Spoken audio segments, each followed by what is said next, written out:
De façon surprenante, beaucoup de gens aujourd'hui pensent que notre planète actuelle offre l'environnement le plus hostile qui soit pour l'être humain.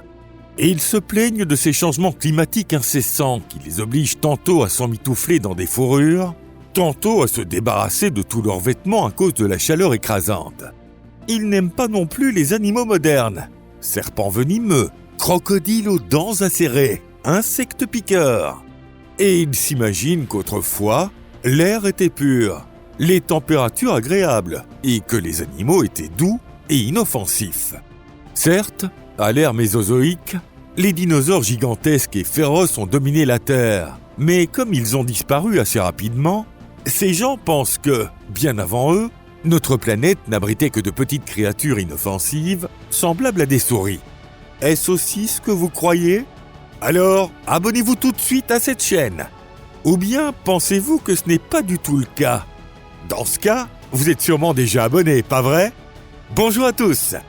Mais si l'on envoyait ces gens dans le passé, à l'aide d'une machine à remonter le temps, et qu'ils se retrouvaient nez à nez avec un gorgonopsien surgissant d'un bond, leur rêve d'une terre paradisiaque volerait en éclats en un instant.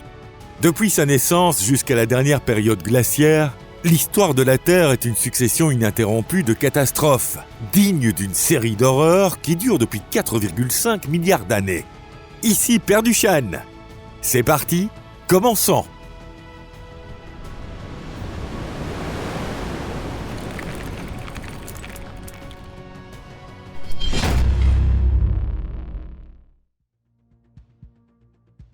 De la fournaise au froid extrême.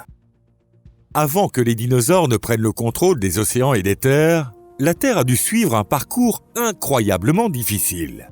À l'époque où ni le Soleil, ni la Terre, ni même les autres planètes n'existaient encore, d'immenses nuages de gaz, composés principalement d'atomes d'hydrogène et d'hélium, flottaient dans l'immensité de l'univers. À l'échelle cosmique, ces nuages auraient continué à dériver indéfiniment, s'il n'y avait pas eu, à proximité, plusieurs explosions de supernovas.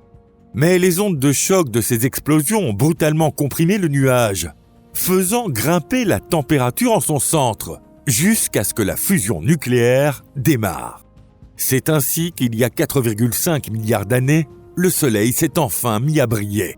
Toutefois, ce Soleil n'avait rien à voir avec celui que nous voyons aujourd'hui dans notre ciel. Il était bien plus instable et émettait beaucoup moins de chaleur. Et la Terre dans tout ça ? À cette époque, notre planète commençait elle aussi à prendre forme à partir de poussière et de gaz issus de l'espace en un disque tourbillonnant. Ce disque attirait peu à peu les poussières environnantes, les petits débris et même des astéroïdes, devenant de plus en plus massifs jusqu'à former un noyau métallique solide. Sous l'effet d'une immense gravité, ce noyau s'est réchauffé jusqu'à atteindre une température incroyable de 6000 degrés, formant autour de lui un noyau liquide en fusion. Les mouvements de convection entre ce noyau solide et le noyau liquide environnant ont alors engendré une sorte de générateur naturel au cœur même de la planète. C'est ainsi que le champ magnétique terrestre a vu le jour. Ce champ magnétique, véritable bouclier naturel, protège encore aujourd'hui nos vies si fragiles contre les plus violentes radiations cosmiques. Bien sûr, à l'époque, il n'y avait encore aucune forme de vie à protéger. La Terre n'était alors qu'une boule de magma en fusion, rougeoyante et bouillonnante. Et c'est à ce moment-là que la jeune Terre a connu sa toute première grande catastrophe. Elle a attiré à elle une protoplanète voisine, baptisée Theia par les scientifiques.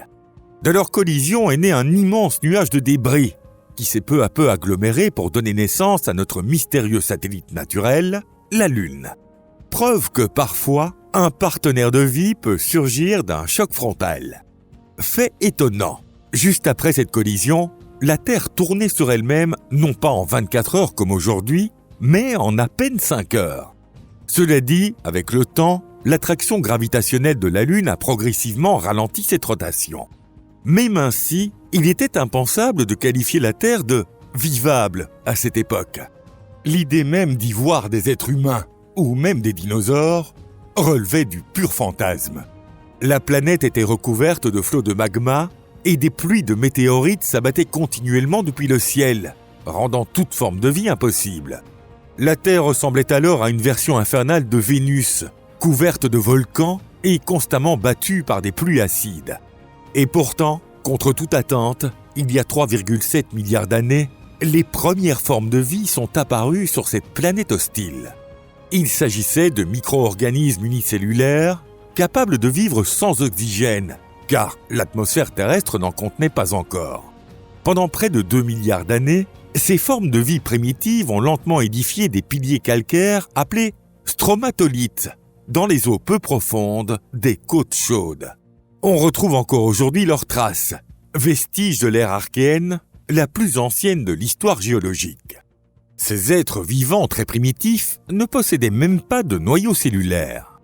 Grâce à leur structure extrêmement simple, ils ont survécu jusqu'à nos jours et peuvent encore vivre dans des sources chaudes à plus de 100 degrés ou dans des eaux glacées et fortement acides. Voilà ce qu'on appelle véritablement la force de la persévérance. Petit à petit, certains de ces microbes ont appris à pratiquer la photosynthèse.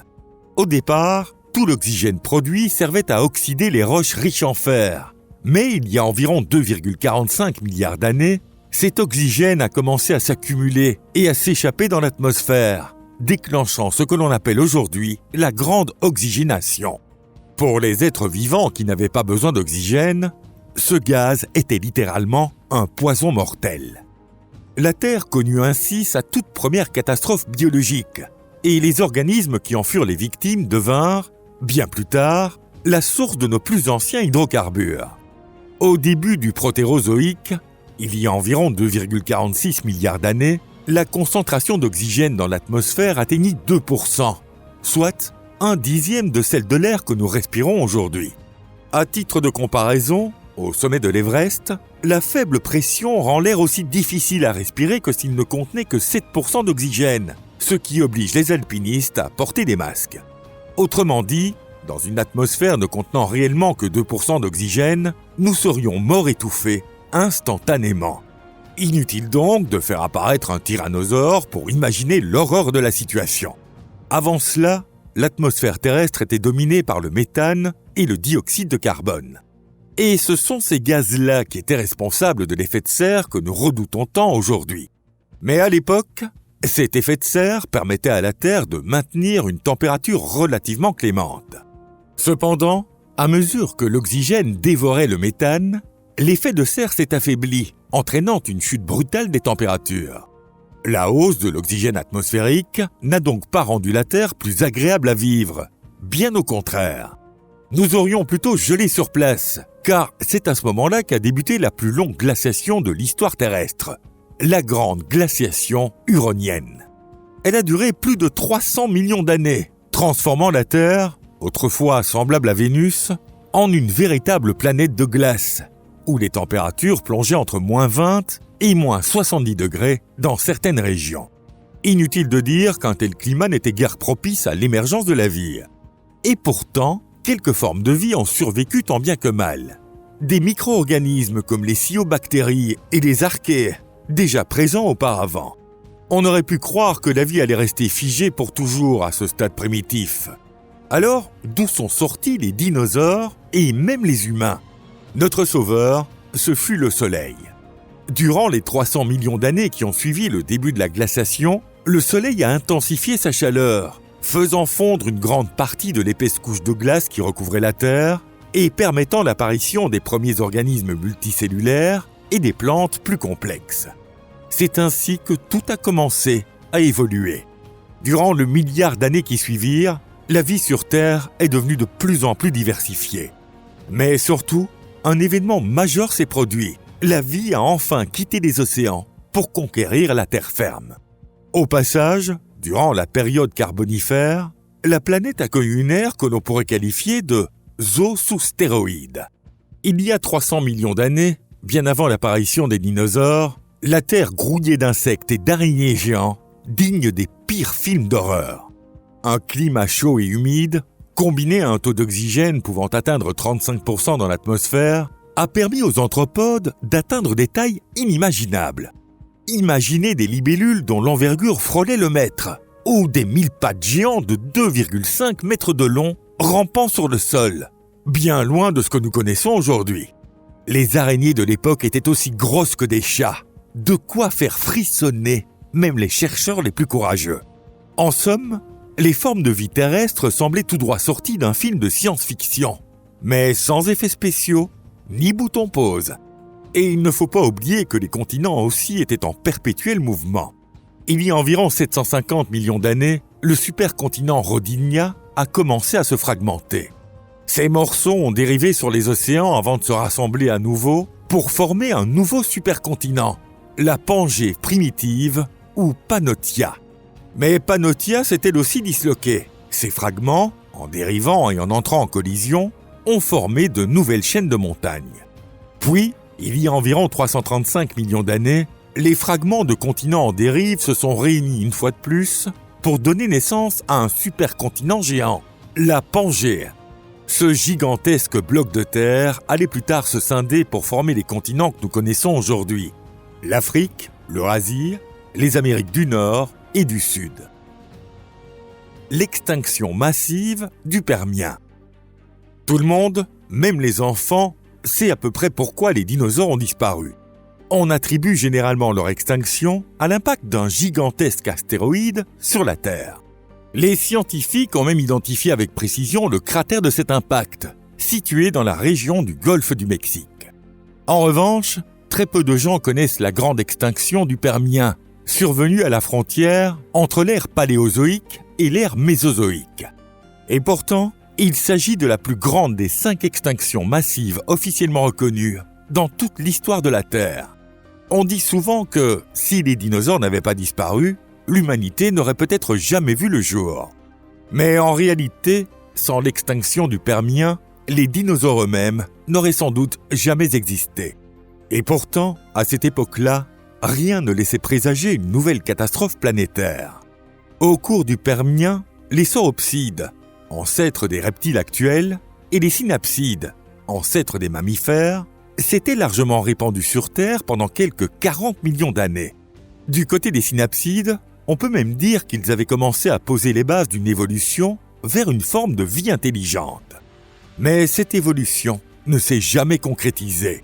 Autrement dit, si Homo sapiens existe aujourd'hui, ce n'est pas seulement grâce à la disparition des dinosaures, mais aussi à l'extinction du Permien.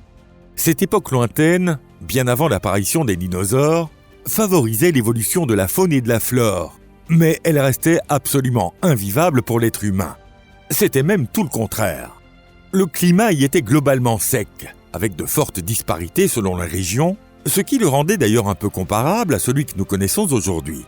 Mais la composition de l'atmosphère, elle, aurait été insupportable pour nous. La concentration d'oxygène dépassait certes celle d'aujourd'hui d'environ 1%, mais le dioxyde de carbone atteignait un niveau 3 fois plus élevé que le nôtre. Une telle atmosphère nous aurait provoqué bien pire qu'un simple mal de tête. On aurait perdu connaissance sous l'effet d'un empoisonnement aigu. À la toute fin du Permien, le taux de dioxyde de carbone était même 12 fois plus élevé qu'à notre époque. Bien sûr, les sous-mariniers allemands étaient habitués à ce genre de concentration de CO2.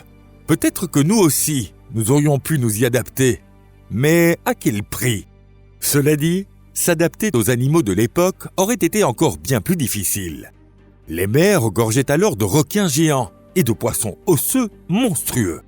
Sur la terre ferme, on trouvait de petits mammifères, de grands herbivores comme le Scutosaurus, ainsi que le redoutable Gorgonops, un lointain parent des mammifères actuels. Le Gorgonops avait l'apparence d'un croisement entre un chien et un dinosaure, mais il combinait la dangerosité d'un molosse et d'un tyrannosaure. Il ressemblait à un chien, mais en version géante et nue, atteignant 3 mètres de long. De sa gueule jaillissaient d'énormes crocs semblables à des sabres, aussi longs qu'affûtés. Survivre à une rencontre avec un tel prédateur relevait de l'impossible. Et pourtant, les scientifiques le considèrent comme un ancêtre des mammifères, ce qui en fait quelque part un très lointain cousin de l'être humain. Hélas, ces créatures redoutables ont toutes disparu à la fin du Permien. Selon les paléontologues, cette extinction massive aurait fait disparaître 96% des espèces marines. Sur la terre ferme, les ravages furent pires encore. C'est la seule extinction de l'histoire de la Terre où même les insectes n'ont pas été épargnés. Jusqu'à 80% des espèces d'insectes ont été rayées de la carte. Environ 70% des vertébrés terrestres, dont les gorgonops, se sont également éteints. D'un point de vue géologique, cette extinction s'est produite en un laps de temps très court, entre 60 000 et 200 000 ans. D'après les scientifiques, la principale cause en serait les éruptions volcaniques massives qui ont libéré d'immenses flots de lave basaltique. Ces coulées ont formé ce que l'on appelle aujourd'hui les trappes de Sibérie. Les éruptions successives ont libéré des millions de tonnes de dioxyde de soufre et de dioxyde de carbone dans l'atmosphère, provoquant la contamination des océans par des composés soufrés. Résultat, la température terrestre a grimpé en flèche et la concentration en CO2 est passée de 400 ppm à 2500 ppm. Tous ces événements se sont produits à la frontière entre le Permien et le Trias, juste avant l'arrivée des dinosaures.